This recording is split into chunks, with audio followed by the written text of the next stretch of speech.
एक गांव में राम नाम का एक अमीर किसान रहा करता था। उसके पास बहुत धन था, लेकिन वो फिर भी घमंडी नहीं था। वो हर किसी की मदद करता था। उसके दो बेटे थे, एक का नाम शिवा था और दूसरे का नाम गोपी। वो दोनों कुछ काम नहीं करते थे। बैठकर खाने से पहाड़ों का खजाना भी खत्म हो जाता है। इसी तरह वो भी धीरे धीरे गरीब होता जा रहा था। दिन ब दिन वो बूढ़ा और कमजोर होता जा रहा था।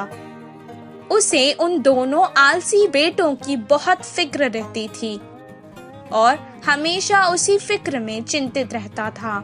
एक दिन वो उन दोनों को एक अच्छा सबक सिखाना चाहता था।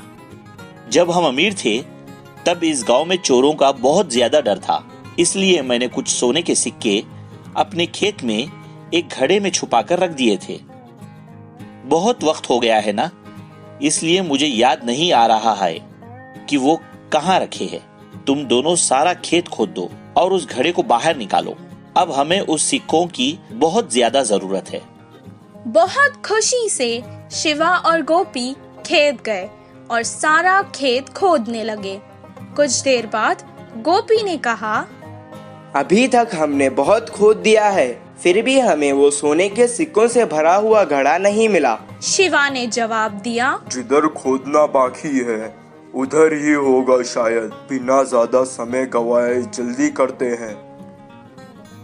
बहुत मुश्किल से उन्होंने सारा खेत खोद डाला, लेकिन उन्हें वो घड़ा नहीं मिला।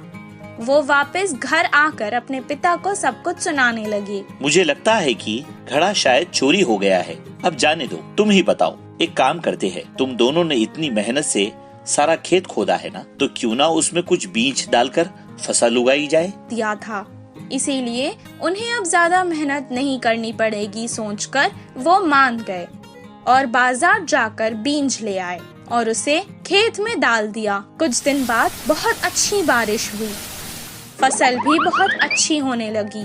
तब राम खेत आया और फसल देखकर उसे बहुत संतुष्टि मिली। उस साल खेती बहुत अच्छी हुई। उन्होंने सारी फसल काट दी और बारिशों में और बोरियों में डालकर घर ले आए। तब राम ने कहा, अपने लिए कुछ अनाज की बोरियां रख लो और बाकी के बाजार में बेच आओ। जैसा उनके पिता ने कहा, शिवा और गोपी ने बिल्कुल वैसा ही किया। सारी फसल बेचकर उसके पैसे अपने पिता को लाकर दे दिए। अपने बच्चों की पहली कमाई को देखकर वो बहुत खुश हुआ और कहने लगा, बच्चों, यही है वो सोने के सिक्कों से भरा घड़ा जो तुम दोनों मिलकर हर साल इस खेत से कमा सकते हो। तुम दोनों सुखी जीवन बिता सकते हो और हर किसी